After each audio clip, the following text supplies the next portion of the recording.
Now then, welcome back to Utopia. Nemsun here on Utopia. And we're getting ready for what could be known as the final stage on the 164 server. The 164 server is currently quite empty. Dead. Most people have done all that they want to do. I've said this before. And I still have a few things I want to finish off. Primarily, the final phase will mean I want to complete the Age of Steam builds and finish off the Pam's trophy room. Now, these things are quite intensive build-wise and in processing-wise, and there's not a lot of techie stuff to show you guys, but one thing that I do want to show today is making inventory cables for Steve's Factory Manager. I've got an idea for Steve's Factory Manager that I want to try and figure out. So, we're going to give that a go. We're going to give up on Magic for a bit, even though I'm building around the Magic theme and Steam theme and all that. Oh, another thing that we want to get on with is, mark this down while I think about it, a rail track, or a railway around lake. We're going to put a railway system in around the lake. Okay? So there's another thing. Right, so, this inventory cable. We want to create some inventory cables. I don't know what about these relays and things. I don't really understand Steve's Factory Manager. Inventory managers I do get. But the inventory cable is what we're after first up, right? So, weighted pressure plates and so on. This makes 8 at a time. Now, I've got a few of these already in, so let's just grab as many as we can while we can. It seems to be able to make... there we go. Weighted pressure plates.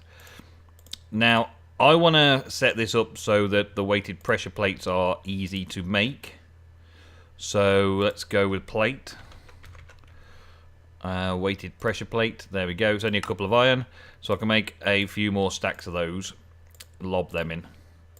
Because I've got a sort of a build idea. A plan ahead for those. So I'm going to make some more of these in a bit. And the other thing that I wanted to do, if we head into my tool bag. Actually, no. It will be in my Fight Club bag. There we go. The Fight Club bag has my other sets of gear. So let's get into the Machine Muse and set ourselves up with this. Lovely vanilla sword. Lovely vanilla sword. And my magic sword. And this is going to be my everything else sword. So let's put this one away. And get that on the bar and these out. I don't know where my helmet went. I have no idea where my helmet went. So, well, anyway, we got this Power Fist, and I want to install some modules into the Power Fist. Let's see, the Power Fist is currently, what have I got on here? An axe, a pickaxe, a shovel. I also want a drill. Yeah, I've got that. I've got the drill bit extra. I want the melee assist. Yeah, I've got the melee assist. What's that at the minute? Impact, tons of impact, but no knockback. That's okay. I also want maybe ranged weapons in there, like a plasma gun, which will take a force field emitter and HV capacitors. 2 force field emitters and 2 HV capacitors. I also want this Lux capacitor, which is 2 iron and 1 glowstone. 2 iron and 1 glowstone, and that's easy enough, isn't it? Let's see what we've got. Glowstone. We've got 1 glowstone and iron. We get 2 iron. We got tons. Cool, cool. Alright, so let's install this as well. So we've got that, and we want the plasma install. Right, ampage and voltage. Now, ampage. You've got a plasma damage at full charge. That's when you pull back your bow, as it were. Plasma explosiveness, creepers. It's done in creepers. Plasma energy per tick is how much it uses to blow up. So to do massive amounts of damage, we do that. The voltage increases the explosiveness. 500 meter explosiveness. No. I don't really want explosiveness, so I just want massive damage, so 40 points of damage per full charge, right? And that's going to cost a lot of energy, but not too bad. And then we've got this, which is on full capacity there. So now I should be able to turn this around to fire. Hello. There we go, that's better. Where'd the other one go then? Straight through? No. So I've got these lightings, right? And that's one of the things that I want to do with these. I want to put these in the roof. So let's get that out. No. Put that on there. And then fire one of these up here. I want this as my sort of roofing. So that I've got lighting coming down in the trophy room. Ping. And I've also got a lot of the inventory cable. I reckon I need a lot more cable yet, so I'm going to make a few more and meet you over at the Age of Steam trophy room, and we will get on with building some more stuff. Well, I've been testing it out, having a look, see how it looks, and so far I'm quite pleased with the look of it. I just put in the cable around here, so in theory, and I don't know if this works, but the theory behind it is that if the entire upper floor is made of Steve's inventory cable, then I don't want to knock anything out from under. I don't want to knock any of them barrels or anything out. If the whole floor above is Steve's inventory cable, the ceiling looks okay down here. And that means that all of the inventories I've got up here can be put on the floor, and a factory manager should be able to take care of all of the details. I was running the factory manager blocks around the outside here because, well, that's the thing I was after at the time. I wanted it to go all the way around the outside to connect up to things like this, and then manage storing away all of the seeds and things from Pan's Harvest, so it would be all automated but all on display at the same time as a warehouse. But now I've got issues with that idea, because I was looking for a building block for the ceiling tiles, and I figured, well, if I'm going to use the Steve's factory manager up here, I may as well make it so that Steve's factory manager can just basically sort everything out for me. I mean, I've got golems running around collecting stuff, putting stuff into this system here. And this system here works okay so long as they don't get any foreign bodies in. Because as soon as you put something in there that doesn't have a home, it just loops around and around the system forever. That's Buildcraft pipes for you. So I'm going to remove all of this cobble,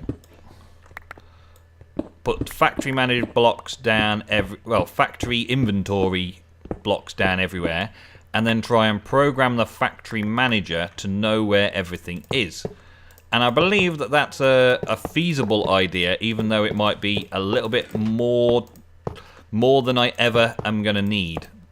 But it looks fairly cool as a floor.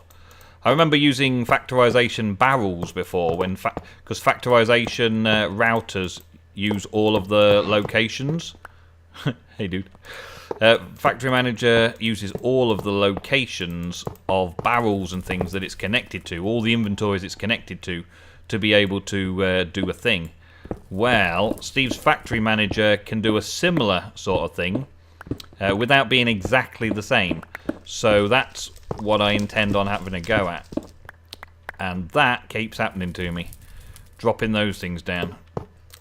I'll go down and sort that out in a sec. I best do it before I lose that light, because that light, well, they don't take much resources, but I've got to go all the way back to base to repair it. Or to replace it, should I say. Yeah, those down there. Let's get these picked up before... There we go. Jump up. Whee-hee! I do love these jetpacks, these machine muse packs. Using them in D60, done in 60 days. And I've been using them on Utopia since Season 1. The machine muse power armor is amazing. I love it. It's just figuring out the way you want to set it up, because it's a modular suit. And having all of these abilities in a suit makes for fun, as well as lots of adaptability to situations. I've got to be very careful around by those. I'll see you later, golems. Right, I'll carefully pick those out a bit later on. Just want to get the general feel of the place first, so you guys can see what sort of look I'm going for, and then I'll quickly whiz round and do the whole lot, and then we can try and figure out the factory manager itself. And then I will have achieved something, because I've not worked on factory manager ever before. Never, ever, ever. I've just installed this and sort of like had a quick look at the GUI and go, yeah, I can probably figure that out. Like this has got a very simple trigger, input, output type scale. So I've started just looking through the options to see what there is. But that's about it. Hey guys, you taking all that stuff up? Good. Now, that doesn't look too bad. I quite like that. I better scoop these up before the golems keep rushing down and putting them into the system. That doesn't look too bad. Having the dark ceiling doesn't look too bad with the floor and all that. I think it'll look okay. Over here it looks a bit too dark though. So one other thing, also darkness wise, if we press the F7, we see that it's pitch black over there pretty much, because I've took torches out. Torches off the floor. So let's just go to this one here and fire up. Fire up. Now I don't know whether I want to do that as like a run all the way round, so every other one, like that might work, because there's a 3 there, the 3 wide gap, and that's 3. It's not lined up with the windows though, because it's evens around this place, not odds. So I might just derp them around either place. That's not where I wanted it. Give me that back. Put that in there. There. You got to be careful placing those, haven't you? This machine used power armor, having the lighting source. I've looked at all sorts of different lamps and hanging lamps and lighting from railcraft and from traincraft, from bibliocraft, from the kitchens mod, from the furniture mods, from all of those sort of places. I've looked into lighting, and these are by far the flushest. Even the red power lighting doesn't quite feel right. Doesn't quite feel like it fits the theme of the place. It's too, they hang too low, basically. The lighting hangs too low, and then it blocks off some of the view.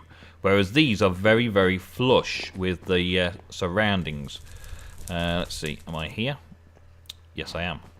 There and there. And now we turn a corner. That'll work. Maybe just do a corridor of lighting like this all the way around. There you go. And these lamps are free as well, because it just uses a bit of my energy up, I believe. Basically, the machine used power armor just makes those for free now. I just replicate them and make them as I want them. So that's pretty cool. That does all the lighting. It gets rid of all the X's on the F7. So we've got no mobs can spawn, other than this little area over here. But I guess I'll just do something fancy here, like something like that. Maybe a 5th one, because it's 5 wide there. Why is it giving me an extra one there? Bit of a glitch. But then that gets rid of all the mob spawning area there, and it also sort of makes it look like a counter, I guess. Yeah, because you've got that sort of look about a counter. So these, I can remove them quickly. I can place them for free. I can decorate this ceiling like this all the way around. So what I'm going to do is I'm going to dig out all of this cobblestone, replace it with Steve's factory inventory cable. If I run out, I've still got tons of iron, so I can go make some more. But I'll get this all laid out next, and then we'll be back in a little while up there to try and sort something out. And these little golems have been so busy. I got bits of cobblestone and all sorts from these pipes. The golems just keep putting stuff in. That was something I didn't really consider when I was putting all this and installing all it. I was expecting the golems to only pick stuff up off the top floor, which is where I was going to actually have stuff growing and producing. Oh, I didn't mean to do that. I think I'll leave that lot for the golems. Ah, there's stuff coming down from upstairs. Those little golems doing all this work for me. I've disconnected it from the barrel, from the chest to start off with, though. So everything that they put away now should just end up sitting in the chest. What I want to do is replace this with the factory manager. I want to see if the factory manager can read these shelves. Because if it can read these shelves, then I'm on with a little bit of a win. Because I wanted to use the shelves rather than the barrels. But if I use Jabba barrels, it'll all be good still. Right, so how many have I got left of those? I got 36 cables left. Okay, so if I place myself some light source behind here first, that'll be a good thing. Bits and pieces going everywhere. Let's put these here. Let's see what that looks like as a backdrop as well. Block all this in. Give another torch there. And block all of these in, and hopefully we'll end up with the right looking place as well as the factory manager being able to read those inventories. If they can't, then I'll just take those shelves out and do something else in there instead. Let's just pop these in here for now. Oh, I'm out. I'm going to need to make some more. Well, let's at least have a look at it. Doesn't look too bad with that as a back-in. Doesn't look too bad at all. It looks okay. Right, Steve's factory manager is over here. Let's see if I can read as an input. Let's open that up. Thank you. Inventories. Show me the inventories. We've got the nullifier, the chest. We've got those hoppers. We've got lots and lots of barrels. Lots and lots of barrels. 112 items found. It's not finding it very easily, is it? Oh, it is finding shelves, though. It is finding shelves. That's okay. I think I just want to give it all inventories. No filters. Multi-selection interaction. One selected containers. Multiple containers needs to be selected for this option to be available. Okay. So if I select all. Do I have to go around and click them all individually? Do I shift click them? Shift click? No. Okay. Well, I want all of the barrels. So I want to select every last single inventory slot available as an output rather than an input. So I'm going to end up with an input barrel, an input here. So if I do understand this right, okay, this trigger here, this trigger will trigger every interval of such and such, right? Every 10 seconds. So it'll trigger every 10 seconds, and then the trigger will lead to inputs. Let's get that off. Stop. Thank you. Trigger will lead to a couple of inputs. So I'll have an input chest there, which is the produce from here. And I'll have input chests over here. That input chest is from upstairs. So I'll have those two input chests reading, and then all of the inventories in this floor will receive a chance to receive items from the input chests. So from there and from upstairs, in theory, it should just scan all of the available inventories. Because there's only one type available in these barrels, it should go, well, I can put that there. And it'll put all of avocados in the avocado barrel. And all of those seeds in that barrel, and all of those in those barrels. Still to be tested 100%. I'm not 100% sure if it will work yet. But in theory, I think it can. So I'm going to mess around with this for a bit. I'll probably ask a few of the other guys who've done Steve Factory Manager before to give me a few pointers if I get caught out. But we'll see, and then I'll come back to you when I've got something programmed in there. And then we are done with this storage facility. Anything else we add to the storage facility, I can add to the Steve's Factory Manager. Well, technically it's working. Technically it's working. The slight oversight I had here was looking at this. It's just dumped everything in because these are technically connected to the cards manager. So, yeah. Kind of have a minor issue here that I've got to try and fix. So, what I'm planning on doing is taking things like that out of there and putting cobblestone in. So we'll only accept cobblestone. I only want to do one cobblestone at a time, though, to stop it filling up. It's reading every single available inventory and trying to put everything it can into those available inventories, which is exactly what I asked it to do.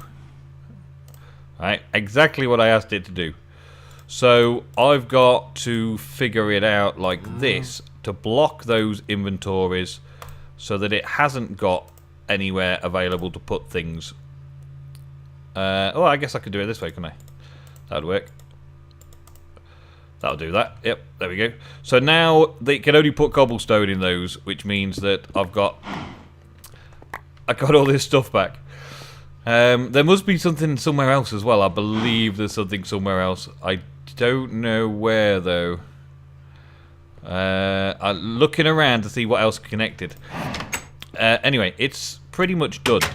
The lighting down here is the next thing to do, and start messing around with the flooring, and then just finishing touches for the decoration before I start making sure that I've got all the items I can in here. But I'm trying to think of where else it could be putting stuff, if it's putting stuff anywhere. Because at the minute, it's taking everything it can from this chest. So this chest is currently empty. So let's put the kiwi fruit in there. And in a few seconds, it should extract everything out of the chest. I left it on like a 10-second countdown. Something like that. So it should be looking for a place to put kiwi fruit. I don't know if I've got a place to put kiwi fruit right now. There's olives. There's star fruit. There's peppercorns. There's cinnamon. There's banana.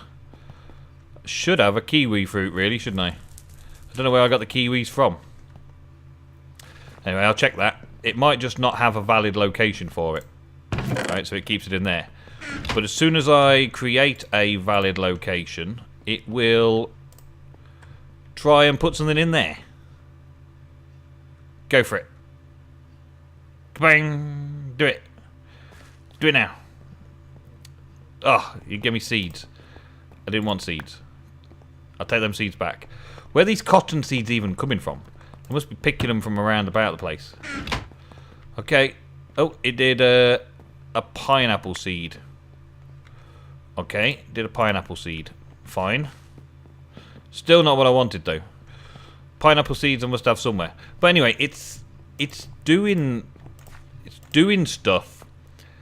It's basic, very simple program, and we'll finish up the episode quickly. It's literally just 3 things. The trigger is just an interval of 10 seconds. So every 10 seconds it'll do it. Right? I'm thinking of adding like a redstone signal to this as well, to just like turn it off. Because I want to be able to turn it off as well. So there's that. The input is where it's inputting items from. It takes a little while to load up. I think it's because I've overdone it with the amount of inventories and stuff available. And yeah, it's checking all of the blocks it knows to figure stuff out. So this inventory, right, it's got chests only. It's got the 2 chests selected as inventories. Simple enough. And then the output is basically everything but the nullifiers and the hoppers. So the output is basically every single barrel and shelf that it's in contact with. There's a little select all button, just... there's a little select all down here. So you can select all your inventories and then unselect the ones you don't want. So I deselected the 2 chests and the nullifier and the hoppers. So basically all the shelves and all the barrels are available to it to put items in. and the 2 chests are where it's allowed to take items from. So now it's going to take items out of here as often as it can and place it somewhere important as often as it can as well. So you'll see stuff clearing out here and there. I've got to set up all of the other bits and pieces. I want to set up a system for getting rid of some of these items by making them go into the nullifier. That's more code, and I want to be really careful with that code before I start running it, because I'm going to end up with having good stuff go missing, and we don't want the good stuff going missing. It's now only got a few valid locations for that lot. That's good. So I can set up the valid locations and sort all that out, and it'll just keep filling the barrels for me whenever it's receiving something. Still not taking that kiwi. I would like it to take that kiwi. Let's take this, this, this, this. Take the cotton, the seeds and that. Let's take all of that and see what it does. And we got stuff in here. No, we got nothing in there anymore. Ah, because it's put everything in there. Look, let's put the kiwi in there. Is that from over here? Yes, it has. Okay. I call that a success. Once I've given it a valid location, like all of these seeds and all of these fruits and all that have valid locations, it won't be stuck with them in a chest. It will find a valid location and put them in the valid location. So I'll know that stuff up here is, or stuff that's left in the chests, hasn't got a valid location. And then I'll go and find a valid location, and the job will be done. I think I've overdone it with the Steve's Factory Manager a bit. It feels a bit laggy using the system, but it's only for seeds. So I will possibly figure out how to turn it off and have a lever to turn it off. So I'll just fill the chests up with stuff when I need to, and then just flick it on to let it auto sort for me. Do a bit of AFK in and then turn it all off again. That's the plan. So it won't actively be looking for these cables all over the place. Anyway guys, that is it from me. Thank you very much for watching another episode of Utopia Cubed. I will see you next episode, where we'll start wrapping up some more projects that we've got going on the Utopia 1.64 server. And I'll probably have some more information on what's going on towards the 172 pack. See you later guys.